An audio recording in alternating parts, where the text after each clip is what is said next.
Yeah, so my name's Gary Clement. I'm the CEO of Evessio. And yeah, I got started in the events industry probably about 20 years ago. So I was working with a company called RBI, or Reed Elsevier.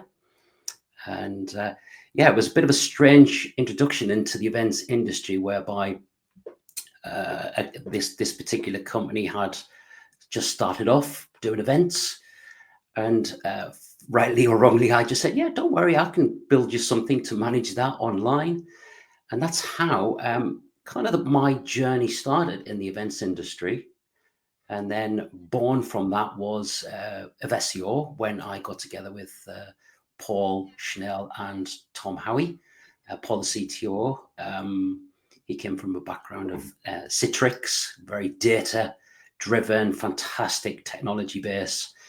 And he was excited by the events industry and just said, yeah, let's do this. So that was just over 10 years ago that we started building Evessio from the learnings of my previous system, so which was a really good start. So that's how I got started. Well, first of all, mate, congratulations for making it a decade, because there's many people that don't make it past a year in this sector. So that's a It, testament in itself. yeah, it's oh my goodness, from the initial technologies that were available, there was zero. Basically, there was zero technology available. So it was an interesting start, and it was great. What a journey! But the knowledge Yeah. that we had from our from the first system that we built was give us a really good starting point to build a SEO, which was fantastic. Um, so yeah, I've got I've got a it certainly question. changed. I've got a question that I'll come back to you on that, which is, what was your biggest learning from that first round in event technology? But before I go on to that, Yeah. what does a CEO do? Because we hear this term CEO within event technology companies. What's Gary's day-to-day job, mate? A bit of everything, which I find really interesting. So it's we've got our board meeting later on today, so it's discussing everything from strategy, what's happening in the industry, where do we want to go. We're very fortunate. There's no venture capitalists in here. We're just the three owners, so we can choose our own destiny, and that gives us. We can start looking at marketing events that we're going to attend. Obviously, ETL is one of our favorites and highlights of the year, so we're looking forward to that. Speaking to customers, HR through to marketing. So that is pretty much kind of everything chucked all at once, looking at new technologies and how we can integrate those technologies and make sure that they're fit for purpose, not just for marketing, but for sales, driving the sales pipeline, looking at new technologies, AI, looking at that whole plethora of technologies in our industry to see how we can kind of like smooth our process out. So I love it. I think it's really exciting, and I think now, especially with the introduction of AI and how that's going and accelerating, it's even more of a fascinating area for me. It's really exciting times. It really is. So, what was that one thing from your first time round producing event technology before you came into Evessio that you carried forward as a learning, as a lesson when it comes to event technology? Wow, that's a great question. So for us, it was, and for Paul specifically, is making sure the technology that we built is that it's our platform. It's using our technology. There was a technology called Symphony, whereby you forever trying to catch up, and it wasn't your platform effectively. You were using somebody else's, and then they would make upgrades. So that to us is doing something that we could control. That was the most important for us as a SaaS business. That's incredibly important to being able to develop, scale, build modules, do what you want, not being reliant on an underground technology that isn't ours. That was kind of the first thing that we learned. Yeah, that was what not to do that in the SaaS What business. And why? What's the dangers of relying on somebody else or another piece of infrastructure to build your technology on top of? I think you don't know what's going to happen to that technology. It could change dramatically. The infrastructure can change, and then you've got to adapt to that. That means you kind of might have to redo all the code. I'm not a technical person. Let me just clarify. I hear every day, and it was something I learned from Paul, and he was a great kind of mentor in that area. And he was, it's just not being reliant on somebody else's technology. Things come and go. Technologies change. So you've got to be, having that underlying thing is not following that path was very important for us. Being able to determine what we want to do in the future was, for us, the starting point of Evessio. Yeah, it's one of the lessons in media as well, is never really rely on building your audience on the backbone of somebody else's platform and exposure, because if they change something or turn the light switch off, then Yeah, you've got no audience again. So it brings me on to another question actually then, and I'm going to preface this with the advent of AI technology. I think the appetite that I've seen has increased from organisers or others thinking maybe this now gives us an opportunity to build X, Y, and Z internally, manage it, and tweak it to our particular needs. Do you see the same thing? And if so, do you think that is also potentially dangerous? Some of the AI platforms that we hear, Lovable, Ball, Cursor, these kind of platforms that people are building their technologies on the backbone of it. If somebody isn't technically led and they're just vibe coding, let's say, does that yeah. leave them open to dangers in that sense? Yes. I've been on Lovable, had a look around, played, see what you can do. Yeah, it's fantastic. The technology is getting better. I would say it's not there yet. You need that whole infrastructure. You need a development team. You've got to have that. You've got to make sure that the uptime is good. It's okay building something, but what about everything that goes behind what you've built? That to me is like, yes, customers could go away and build their own technology to satisfy their needs, but we've got to keep ahead of that. We've got to innovate as well. We can't stay stagnant and expect. We've got to stay ahead and give them opportunity to not do that. But at the same time, it's not that easy. The whole infrastructure, if things change again, their whole system might, especially if it's a system that they're reliant on heavily financially and interaction with the customers doing registration. Absolutely possibility there, but it's not something that I would advocate anybody doing. It sounds fantastic on the surface, but when you dig a little bit deeper, it becomes, you're opening a huge can of worms. Yeah, I think there's an opportunity for people to create little tools, whether that's internally for the planning process or, Yes. maybe it's a AI activation on site, and if that falls over, it's not going to break the event, right? It's not integrated into registration, it's not affecting anything commercial, it's actually not necessarily going to leave a really bad lasting impression from an attendee experience. But if it's crucial event tech, as I call it, Yeah. I think far from it should that we would even consider ourselves to code anything and not have that support and technical knowledge behind it.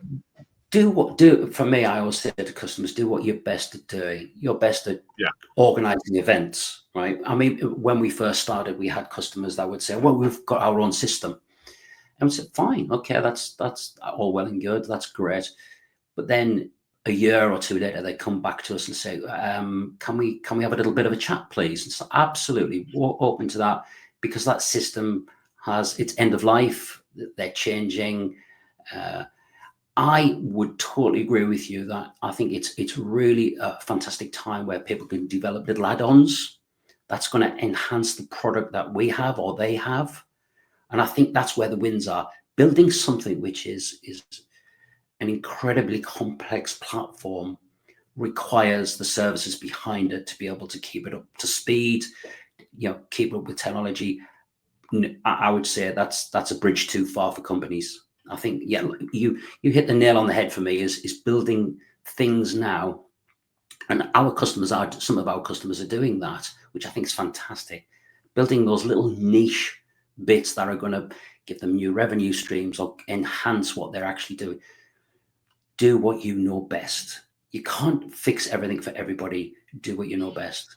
We would not go into running events because I just don't know how to run an event. That's not what we do. We do software. So saying it on the reverse side of things sounds fantastic, but yeah, there's many pitfalls. Yeah, and I think we're already starting to see people fall into those pitfalls as well. Keeping a little bit while we're on the AI theme, mate, I've got two questions for you. First one, how is Evessio looking at AI technology from its customer experience? How are you using it? Or if you can tell us, what does a little bit of the roadmap look like that your customers are benefiting from AI within Evessio? Yeah, I think we've changed into like initially we put AI in to help our customers and their customers doing entries and judges as well. I think we're in a different phase now. It's like looking at not just improvements for speed improvements, efficiencies and changes like it's like looking at new revenue streams.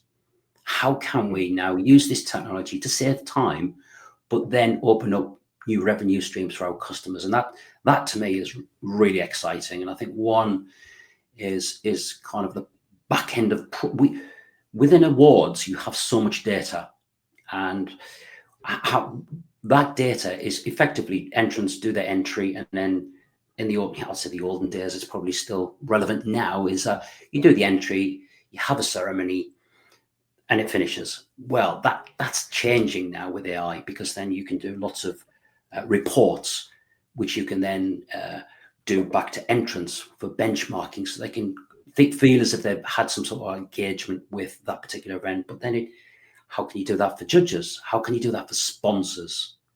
And the sponsor thing is really exciting for me, is being able to give value, not just a logo on a spreadsheet or a menu or on the night of the presentation, saying, right, okay, this is your category that you sponsored. Here's some real insights about what's trending in your category. Yep. So I think, AI is fantastic, and I think it's just opening up new revenue streams, and that's how we're engaging as well with our customers to make sure that we're not just producing something that we think is right. We're producing something that our customers need. We can all build software, we can go out and build something whatever we want tomorrow and say, great, it's fit for purpose, but fit for purpose means nothing. It's got to do something for our customer. So it's for me, it's asking the customer, what do they need? Where are their pain points? And AI's going in, it's incredible. I love it. I think it's great. But there's always that people are talking about AI and this, that, and the other, and it's doing this. So there's a lot of noise at the moment in the industry. So it's like just filtering out the noise to make sure that what AI you do is relevant for your customer. Another question I have for you around the use of AI then, as a technology company, no doubt just across the spectrum, everybody's investigating and use technology and tools, whether that be on a personal day-to-day basis or as a company. So how has AI technology been the most useful to you, Gary, as CEO of Evessio? Me personally, as a CEO, oh my goodness, yeah, it just allows you to be able to do things a lot quicker. It allows you to plan, look at different angles. What's interesting for me is like you can put something into ChatGPT and it'll give you different thought process. It's opening out your thought process. You're not restricted to what you think about. It's just it opens it out into different areas, which I think is really an interesting area for me personally. So different ways of reacting to things or different ways of doing things. So just that's how it's useful for me. Yeah, I think certainly, I think we're in very similar positions. You mentioned earlier probably 24 elements of the business that you're involved in or touch and things like that, which means that you only have so many hours in the day, and your time is essentially like an hour on this, 2 hours on this, 3 hours on this, and Yeah, so on.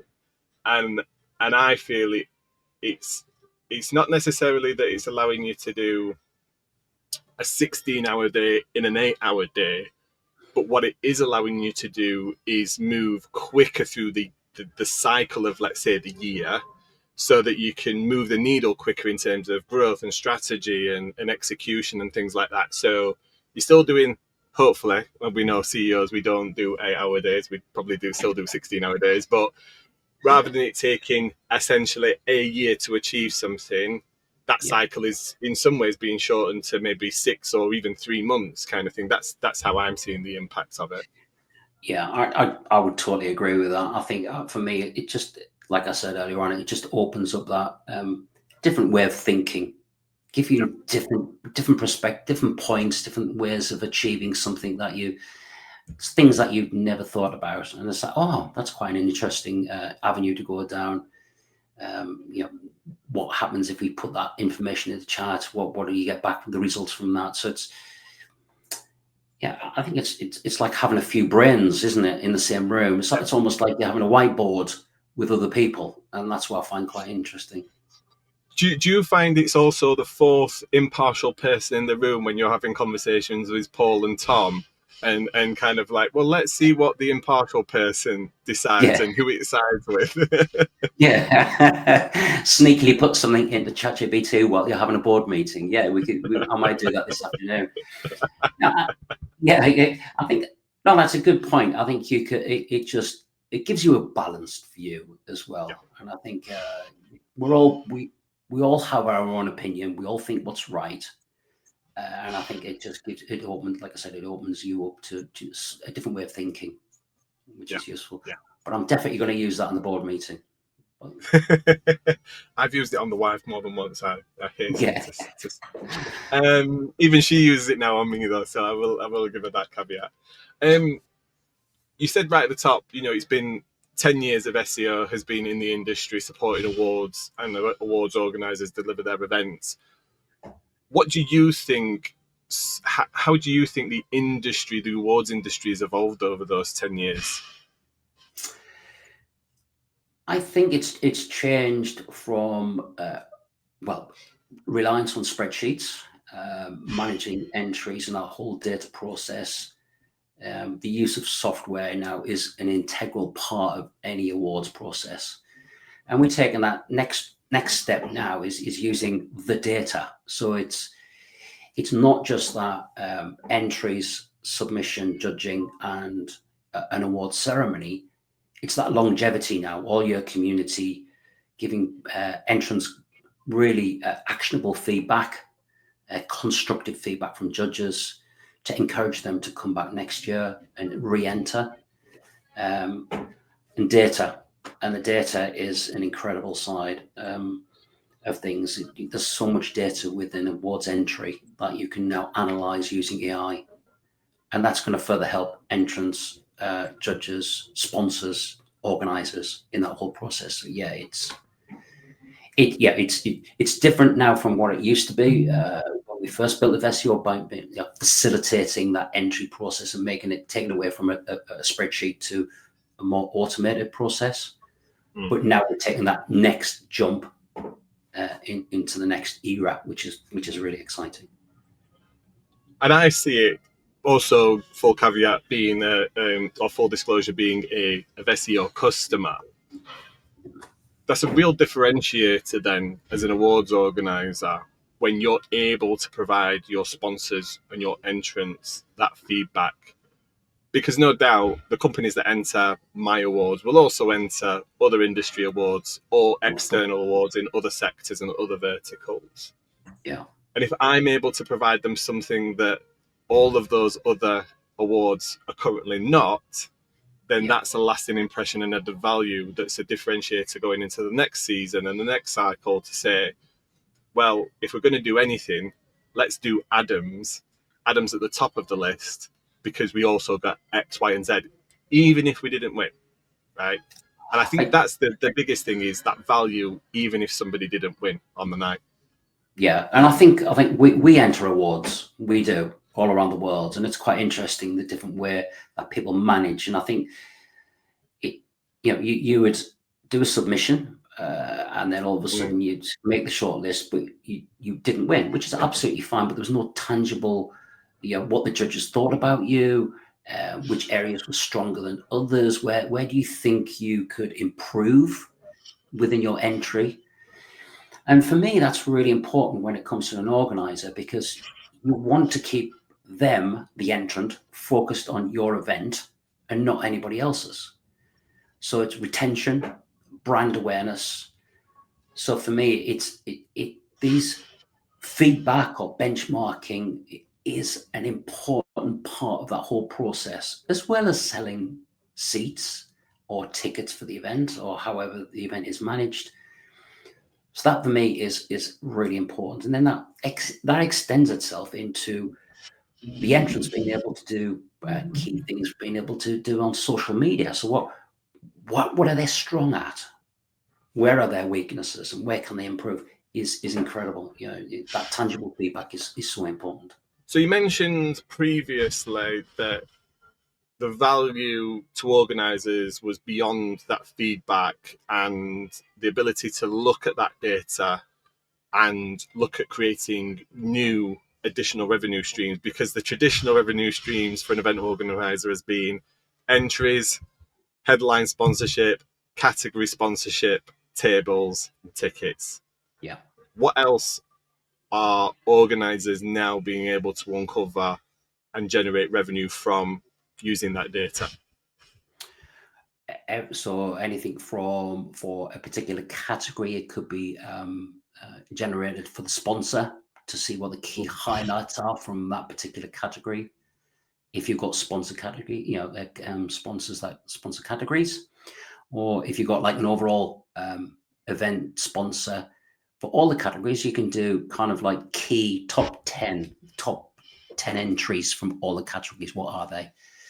And kind of give what are the general flaws within that, within your awards? Is anything being highlighted? Is any trends happening within the awards? And then that can move on to kind of benchmarking reports for the industry. You could if you're running from a particular event, what's trending? What's is it something like is it technology? Is it renewables? What is trending within all the categories? And that kind of helps the future as well. That can help you formulate what your categories might be for next year. So there's lots of things that you can do with that data. So create workshops, consultancy services for the entries that have gone through, do key highlights for them. It's not just they've won. Okay, once they've won, is there anything that you can do for that entrant that might give them more valuable insights about judges' comments and that alignment? So what we're really talking about then is a shift between just being an awards organizer and now actually having the data, the insight, and the capability to be also become a publisher with that content, which has a value to the industry and audience that it's serving, and then ultimately sponsorable or driving of revenue by either people paying to access that content or have their brand aligned with it as the sponsor of XYZ report, correct? Absolutely, yeah. You hit the nail on the head there, where you can. It could be a report on the whole event, and get that publicized and get sent out and monetize that if you wanted to. So yeah, you're absolutely right. There's a lot of things with the data. The data is the key in awards, and being Do able to you monetize that. do you think you'll see Evessio play a part and a role in that? So do you see the Evessio platform, once the entries have closed, the winners have been announced, the feedback from the judges is in, and those benchmarking reports have been generated, do you see Evessio then being the tool that essentially generates that content reports for organisers, so they can the heavy lifting, shall we say, is taken out of it for them. Yeah, we currently are doing that now. We've created kind of BenchSmart, which allows all the entries filtered using API into our tool, then allows the awards organisers then to get these reports out, change the tone of the reports, anonymize it, kind of you pull all that information out in different ways, however you want to do it. Give me information about what's trending for me to determine what categories I could expand on. Give me information about what's trending in this particular thing. Could we launch another awards based on what's been submitted for this particular one? We get that all the time. They'll use the data, but it was a very manual process. But now it's within seconds that you can get that information. So yeah, we're doing that already, and some of the best recommendations that we've had have been through our customers, which I think is so important as well.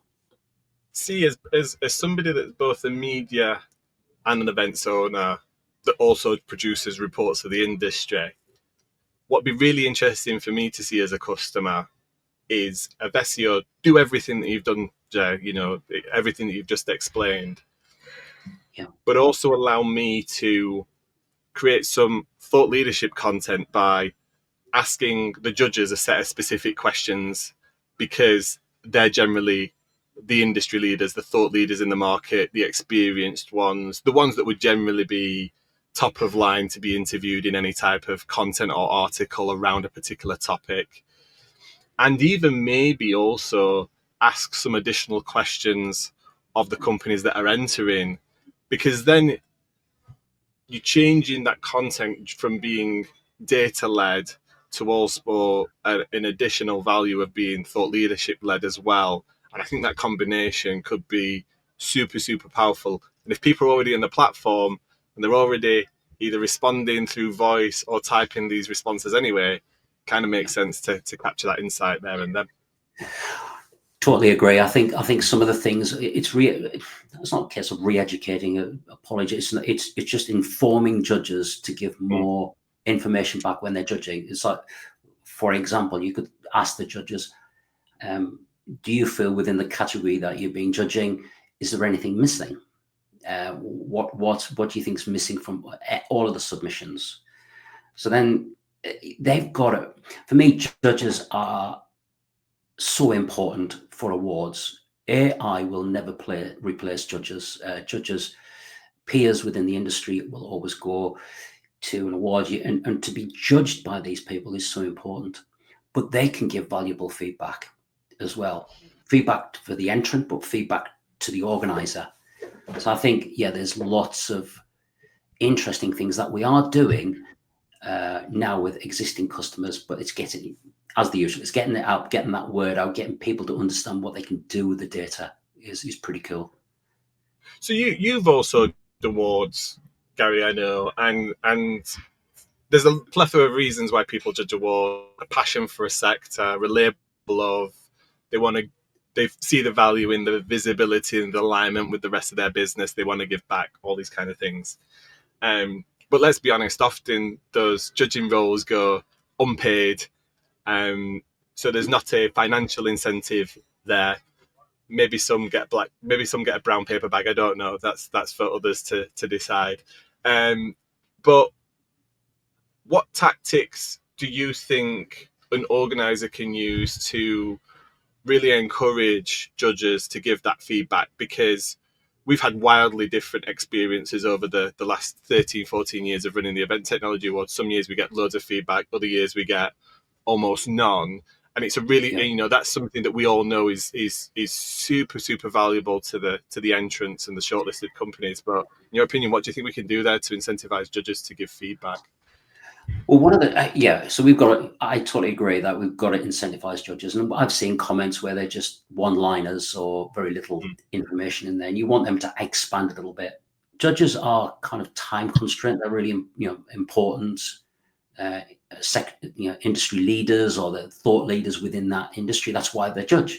But for me, it's making or giving them tools that's going to make their job a lot easier. So one of the tools that we've done is a dictation in the back office. So judges don't need to type their response. There's AI as well. They can just talk into the platform, which just, you've got to make it easier for judges to be able to give the comments that you need back. So in software, and that was one of the comments that we had probably about a year ago. How can we encourage judges to give that feedback in a constructive but easy way? Because judges are time constrained. It's very difficult for them. They haven't got time.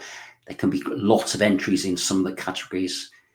It's quite a time consuming job for a judge. We've got to realize that it is time consuming. Yeah, I think that's a really, really good way to elevate that feedback experience, because if a judge was sat physically in front of somebody and they asked for feedback, they would probably just naturally give that feedback and voice their opinion, right? So yeah, it totally makes sense to bring that into a platform, present it in that way to make it a lot easier, a lot less friction to give that feedback. Yeah. And I think it's giving the judges the tools to be able to do that easily without any barriers there. That's the key thing, is getting them to do that in seconds. And the voice dictation thing just helps them. That's one tool. And I'm sure we'll be coming up with other things in the future to be able to even enhance that for judges as well. Yeah, I don't think I would be against, as an award organizer, actually incentivize in a way that the judges were able to gain something out of it, and whether that be a level of income, or a prize pool, or a pot, or even a value of a charity donation, or something like that was a gift. I think, if we, as an organizer, if I see value in my entrants, who are the paying customer, to get more value out of it, then I should be investing in the judges so that they get something out of it and incentivized to give that feedback. So judging reports. So what could you do for a judge's report? So they've done the judging as an event organizer. What can you then give the judge back? Something tangible for that they can use. You align a judge to a particular category and industry. They're really important. They understand it. That's why they judge. That's why you choose them as a judge. So what else can you give them back? And if there's reports or stuff that you can get from the entries, the AI, or a little document that they can have, then that to me is that feedback after they've judged. It's recognizing that they've done the judging, which is hard, and this is something tangible you get back from it. Another way, I guess, would be to actually bring those judges together, physically, host them, have dinner, record the conversation between people, and actually go through a feedback process in person together, transcribe that through AI. And I guess this could be done digitally on a Zoom, or even potentially in the Evessio platform, so that the feedback is collected together, so it's a collective experience, and then that's fed back into those benchmarking reports. I think that's a really good point. I said, at the moment, judges work in isolation in Evessio, rightly so. You don't want other judges' influence. However, there is a place for judges to come together, and judges can talk through the whole process of why they like this particular entry and that particular entry. And I think that gets the human element for me. You can see there's a little bit back and forth, and decisions might change because it's like using AI, isn't it? When you got all the judges together, Judge A says, well, I've seen this in this entry, and Judge B says, I've seen.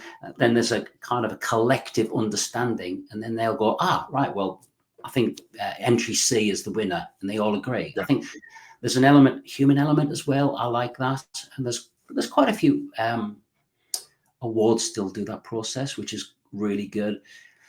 On the smaller ones, it's not necessarily that there isn't the budget to do that, but I think that's an interesting proposition. What you've just said there is doing something whereby it could be hosted on a webinar, or you know, Teams or a Zoom, or whatever you want to do, how you want to get the online together, the judges, and then that's fed back into Evessio with the collective talking about each particular entry. That to me is another way. And these are the things I like and get excited about, because it's only with talking about like people to you or customers do you get that really exciting. That's quite a nice idea. Can we implement that? Love that. I love stuff like that, because it makes sense. There you go, mate. You can use that one. I will use that. I think that's a great idea, because you're kind of getting judges to be together. Yeah, do you know what, mate? I would honestly, and I'm sure you've got a massive freaking roadmap, but I think that feedback piece, and it doesn't necessarily need all judges all at the same time, but maybe there's a moment in time that you can bring those judges together in person. They can see each other, and it's like, okay, we'd just love to go through, some feedback with you guys on this entry, and this entry. And then contextually, you're getting that out. You could probably smash that out in half an hour, 45 minutes. So it's nothing more than a Zoom call, but then you're chipping away at that feedback, even if it's just the missing feedback, right? Let's say there's loads of stuff that's got feedback. You go, right, we need feedback here. Let's host people in Evessio. So you're getting more value, they're getting more value out of Evessio. You can use the internal AI transcription model to collect and analyze that feedback and push it back into those entries to your benchmarking reports. And then that way the organizer can help to ensure that they can cover off as much feedback as possible, so that all of your other systems are really singing and all those entries get all of that value back out of it from being shortlisted and stuff. Yes, they could do it. Yes, they could do it on Zoom. Yes, they could do it on a third-party platform, but then they've got to do it there and get it back to you. Why not just let them do it within your platform? Again, thank you. I think that's that would kind of finish the loop up for us in when it comes to Evessio, making sure that it's that whole engagement piece, isn't it? Entries, judges, sponsor value, being able to have almost like a community, make it easier. And that's you're absolutely right. Being able to give judges the tools that make it easier for them is so key. Yeah. Really I also think there's one other idea I have for you. And you might already be doing this, or your customers may also be doing this already, but one of the I forget her name now. One of the Sarah, I think it is Sarah Austin. We interviewed Sarah Austin, the British Entrepreneur Awards, and she allows companies that are shortlisted to pitch in front of those judges their business and their entry, to bring a human element into it. And I think there's an element of that that's potentially missing, where especially maybe some of the startup entry categories, the newer companies, and maybe even the newer categories that are entered, opened up, maybe that's, again, there's a place and a space and a time digitally for those companies to be able to present to those judges those entries. I think there's value in that as well. Again, you're right. I think what I find intriguing is the events awards industry is very complex. You will find different companies run their awards completely differently. Honestly, it's incredible. So you might get another awards program that will do the same type of process, but it'll be an on-site visit. It's not necessarily something online. They want to go and see something physical. So you got physical entries. So we've always got that challenge in any bit of software is managing what we're doing, what we're developing, what's going to bring value. But at the same time, it's a very complex area. Awards was kind of one of the, for us, why we specialized in awards, because we could see the complexity of all the different nuances that each company had, and how could we help that. So yeah, I get where you're coming from in that particular scenario, but it's it's very complex when you look at all the different companies and what they do. Yeah. I've got a question here about future proofing. Do you think organisers need to do anything to future proof their programs in what is clearly a rapidly changing world that we live in at the moment? In what sense would you say like future proofing there? Are you talking about the brands or the categories, or looking at diversity? I think, let me frame it as this. Yeah. Do you think there's any outside model that would threaten an awards program in general, in terms of could there be a replacement for it? I don't think so. However, I'll probably use ChatGPT after this chat to see what what it thinks. Look, there's always a danger in any bit of technology and any bit of process, whether it's webinars. It changes, and it is changing dramatically, and you've just always got to be aware of that.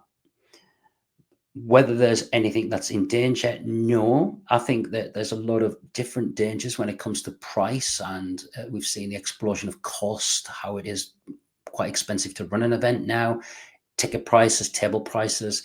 There's different pressures from the value. What's the sponsor value? I think there's different worries and concerns. I don't think there's any particular worry at the moment from our customers that the status quo is going to change, but you never know, and it's always good to keep your finger on the pulse. I think it's more to do with pressures from elsewhere. How do you get a sponsor? How do you show sponsor value?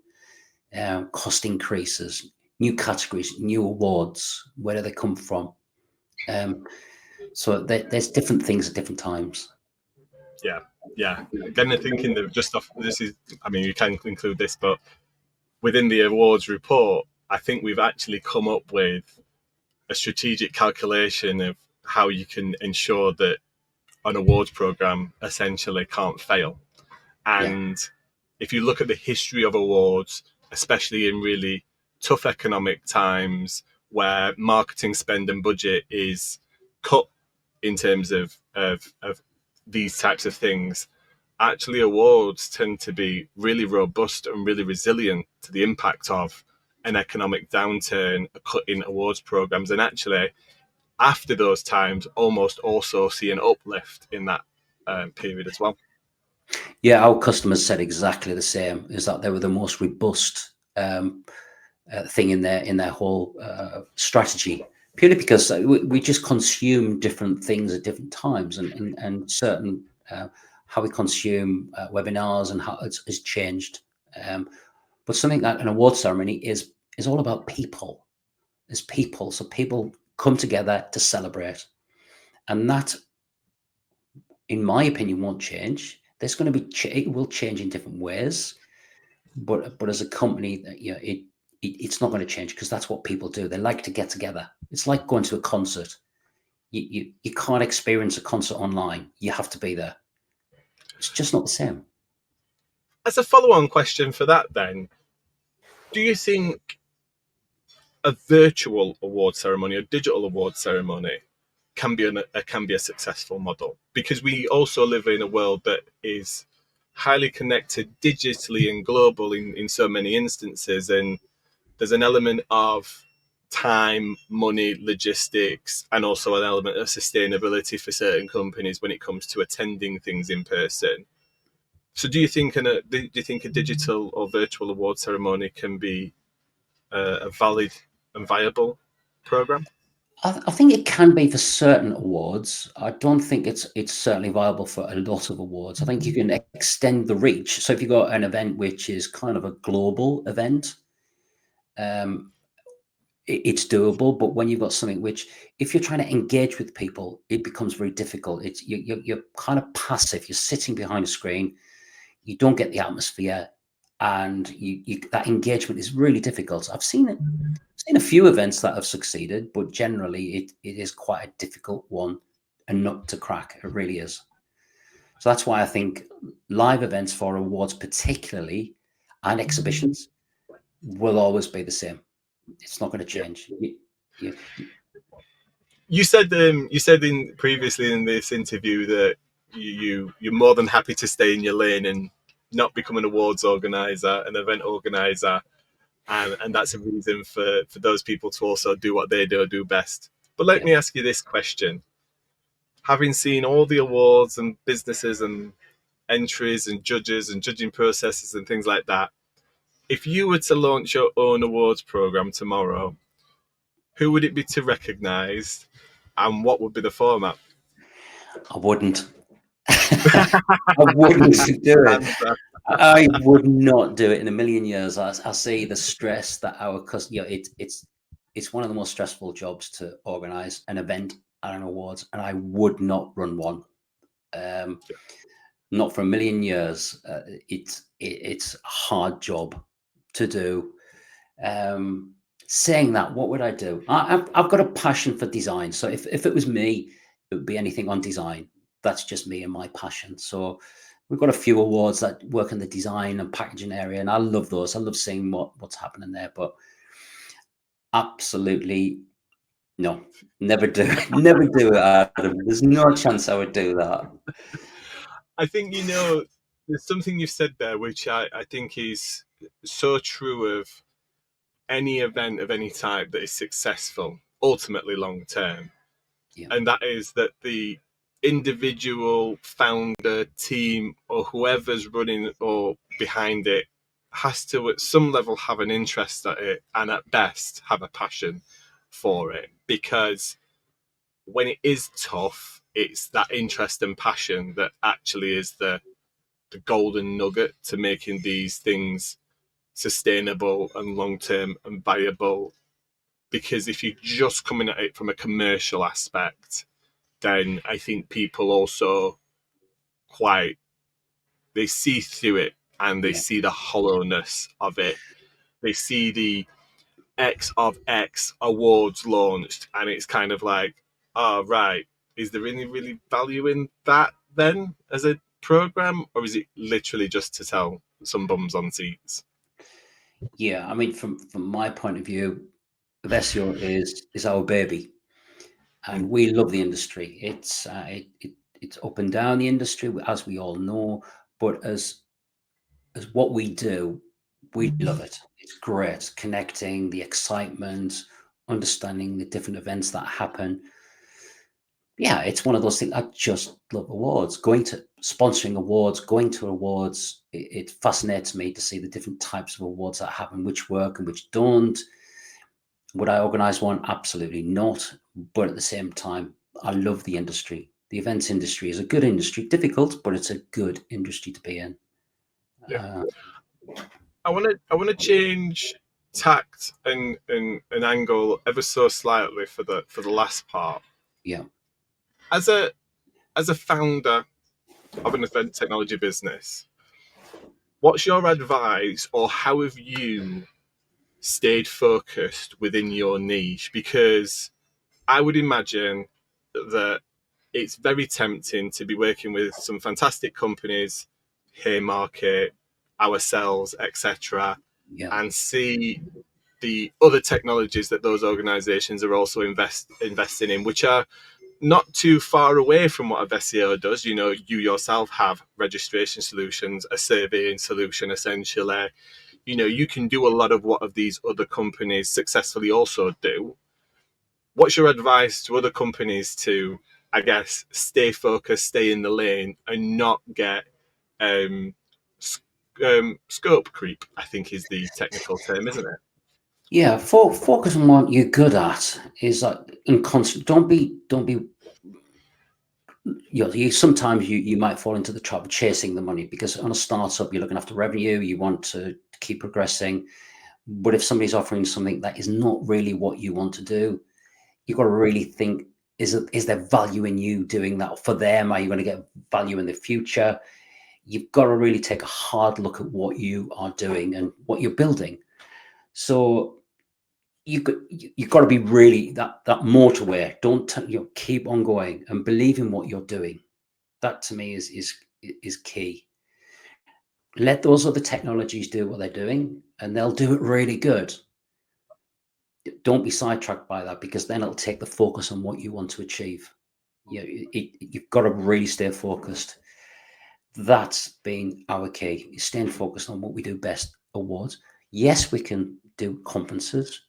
We can do everything with the conferences. But now with the new technologies coming on board, I think you stay focused. We are the best. Believe in what you do, and stay focused. Stay true to what you originally started at. And looking a little bit into the future, what are you most excited about for the events industry? For us, it's AI, and that how we can help or facilitate or increase production, and help people. I think that we've got lots of new technology coming down the line, in our pipeline, which is really interesting. And I think that's what happens when you get things happen with, especially AI. It spurs you on to the next thing, and it opens up new doors for you. So, yeah, I think it's an incredible period of time to be in the events industry. Period. It's so good. Do you think AI will have a positive or negative effect on event attendance? I'm going to take a little pause on that one. I like that question. I think I just want people to get away from negativity about AI. Right? We've got to move away from that. We've got to look at the positives. It's going to change how we do, but within that, doors close, new ones will open.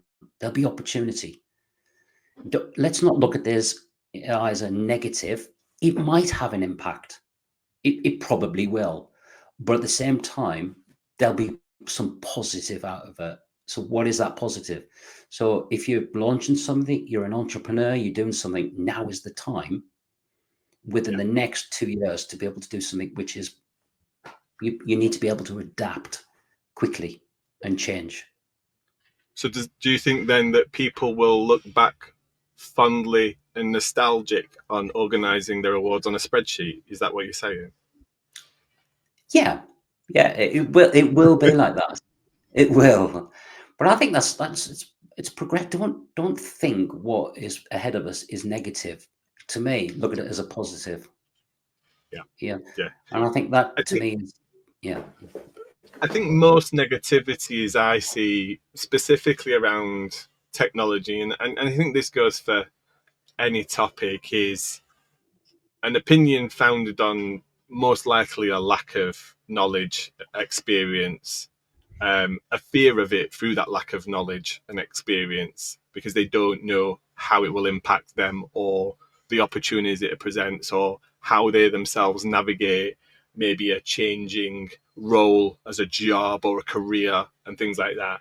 Yeah. And I think if we look at the music industry as one, look at nothing's changed about music. People still consume music. People still go to concerts and gigs and things like that and festivals. But the way that we consume music has changed. We've gone from only being able to watch it live to the gramophone to the evolution of music being on various different mediums and formats like tapes and CDs and those kinds of things, to digital, to now people consuming new music on even platforms like TikTok and that music discovery and things like that. And I think when it comes to any industry, the events or otherwise, I think you have to appreciate that things change and things evolve. And yes, I loved the time when I had my little mini Discman and I was rocking around that with my roller skates on. But now I find it liberating that I've got access to all the music in the world in my pocket. And if I lose that, I don't lose all access to that music. I can find it somewhere else and things. I think it's exciting. It's an exciting time to be in. I think you've got to look at that for every period of time. Things change. And it will keep changing. Yeah. It's going to change after we've gone, Adam, and it'll keep changing and evolving. That's cool. That's great. I'm Yeah, happy to be a part of that and to be able to kind of go, wow, there's an opportunity there. I wonder who's going to do that. yeah, I wonder who's going to bring yeah, out the facial recognition's coming in now. Where is that going to take us? I yeah. think. Although, Yeah, although sorry, somebody did tell me the other day they just had to buy their young one going into high school a scientific calculator. Can you believe that? no. I've not What touched one of those things since high school. I don't know could about you? you. I was going to say, where were you? Were you able to buy it anywhere? Does I was anybody going to say, still? where do you even start looking for one of those? You had to go on eBay and get a used one from like 1972. It I get the understanding. It's like the teaching isn't in necessarily. This is totally not for this conversation, mate. But No, but the cool. teaching is not necessarily in the. It's the Mr. Miyagi scenario, right? Yeah, The wax on, wax off for the Karate Kid was not about learning how to wax a car. It was the discipline of learning and the time spent and the conditioning and the commitment and the consistency. That was the lesson, right? It was the how to learn, how to problem solve, how to understand. And I think that's the same with any of this technology as well. It's you've got to learn and repeat and understand it and things like that. yeah. I totally agree with you. It's like, I think our kids are in such a good era to be in, and I think it's and they're just adapt. They're picking it up. They're like, what is it? What's a calculator? What's a gramophone? What's a tape deck? It's second technology, second nature to our kids. They don't even worry about it. They just join it and they're flicking around before you even know it. They're changing settings and doing things. So I think, You uh, you've got this will be a good question, mate. You've got children yourself, yeah, and there's so many young, hungry individuals coming into the events industry who are probably, you know, tech adapted, as I always call them. They've grown up with technology, they've grown up with software. It's almost expected of them, or not expected of them, but they expect it of businesses and the world that they live in. yeah. What's your advice for anybody starting their journey out in events and planning from a technology perspective? What would you say is a great way to learn and understand about event tech? God, you've got it. That's a good question. I think it should, I'm going to take a little bit of a step back here. I don't think technology is an enabler, right? For me, the event industry is still people. It's still about people and engagement. So yes, the younger generation need to understand technology, but they need to understand how to communicate with other people. You can't lose that. You can't use that connection of meeting people. These apps and the technologies facilitate that, and but you've still got that fundamental thing of human nature of being able to communicate with somebody when you meet them. And for me, anybody that's coming into any sort of technology business, or any business that uses technology should have that anywhere, and they probably will have. But then they have to be able to speak on an exhibition floor, talk to somebody when they've made that connection on the app. They need to be able to judge and articulate what they think about that entry. Sponsor. So communication is more important for me, and I find that very strange that we talk about technology. They should just be able to use it. Yeah, It's We are fundamentally a people industry. yeah, yeah.